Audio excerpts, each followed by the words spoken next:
नमस्कार, मैं हूं निवेदिता।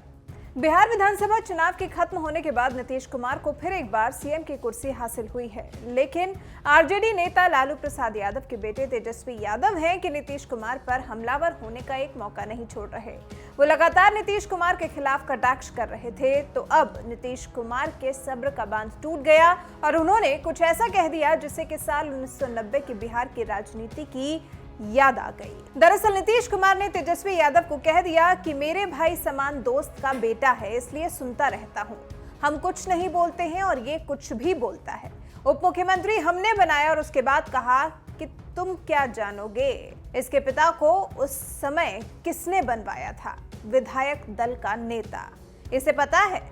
अब जानते हैं इसकी सच्चाई। नीतीश कुमार ने लालू प्रसाद यादव को बनाया विधायक दल का नेता। दरअसल ये बात 17 फरवरी 1988 की है, जिस दिन हार्ट फेल होने से नेता कर्पूरी ठाकुर का निधन हो गया था।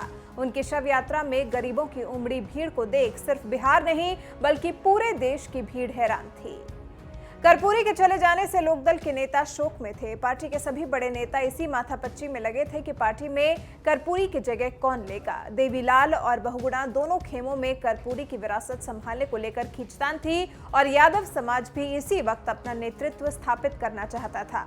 उस वक्त यादव समाज से करीब 18 विधायक आते थे। संख्या के हिसाब से विधानसभा में लगभग 45 विधायक लोकदल के थे, जिससे साफ था कि लोकदल का चुना गया नेता ही नेता प्रतिपक्ष होगा और विधानसभा चुनाव के बाद संख्या बल के आधार पर उसे ही मुख्यमंत्री का पद मिलेगा। बहुगुणा खेमे में तो कई यादव कद्दावर थे, लेकिन देवीलाल के पास उस वक्त कोई चर्चित चेहरा नहीं था और लोकदल के गैर यादव पिछड़ी जाति के विधायकों में नीतीश कुमार काफी सक्रिय चेहरा थे। चौधरी चरण सिंह के नेतृत्व में वो राष्ट्रीय स्तर पर युवा संगठन के पदाधिकारी भी रह चुके थे और दिवंगत कर्पूरी ठाकुर के साथ बिहार के पार्टी युवा संगठन के अध्यक्ष भी। शरद यादव उस वक्त चौधरी देवीलाल के प्रतिनिधि के रूप में डेरा डाले हुए थे। ऐसे में सबने एक साथ फैसला लिया कि जिस किसी के पास यादव समूह के विधायकों की संख्या ज्यादा होगी उसे ही जिम्मेदारी मिलेगी। पटना में तारीख तय हो गई और नीतीश कुमार ने सुझा दिया था लालू यादव का नाम, जिसे एक बार को तो सभी आश्चर्यचकित रह गए थे। शुरू में तो शरद यादव को भी ये नाम पचा पाने में परेशानी हुई, लेकिन आधे से ज्यादा विधायकों की गोलबंदी के बाद नीतीश कुमार की कोशिशों के बाद लालू प्रसाद यादव के नाम पर मोहर लग गई। लोकसभा चुनाव हुए तो वीपी सिंह प्रधानमंत्री बने और देवीलाल उप प्रधानमंत्री। इसी बीच बहुगुणा का हृदय चिकित्सा के दौरान निधन हो गया। पार्टी में अंदरूनी लड़ाइयां शुरू हो चुकी थी, तो साल 1990 में बिहार विधानसभा चुनाव की घोषणा की गई। नीतीश कुमार ने केंद्र में राज्य मंत्री पद स्वीकारा और लालू प्रसाद के लिए पहले ही रास्ता साफ कर दिया, लेकिन फिर भी चुनाव के बाद जनता दल विधानमंडल के नेता को लेकर घमासान तेज था। जनता दल ने 122 सीटें जीतकर सबसे बड़े दल के तौर पर जीत हासिल की।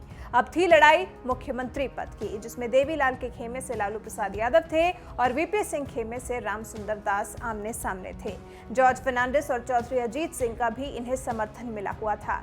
चंद्रशेखर ने भी अपने विश्वासी रघुनाथ झा को उम्मीदवार बनाया। हालांकि थोड़े अंतर से लालू यादव जीत गए, जिसमें नीतीश कुमार की भूमिका को नकारा नहीं जा सकता। अब लालू यादव जीते तो नई समस्या ये आन पड़ी कि उस वक्त राज्यपाल यूनुस सलीम ने लालू प्रसाद को मुख्यमंत्री पद की शपथ दिलाने में 1 सप्ताह का समय लगा दिया। फिर जब राजभवन को घेरने की धमकी दी गई तो 10 मार्च 1990 को लालू प्रसाद यादव का शपथ ग्रहण संभव हो पाया। इसी घटना की याद दिलाकर नीतीश कुमार ने तेजस्वी यादव की बोलती बंद कर दी। वैसे भी तेजस्वी यादव बिना कुछ सोचे समझे सीएम नीतीश कुमार पर एक से बढ़कर एक हमले कर रहे थे। अब इस इंसिडेंट को जानने के बाद तेजस्वी यादव कैसे रिएक्ट करते हैं, ये देखना वाकई दिलचस्प होगा।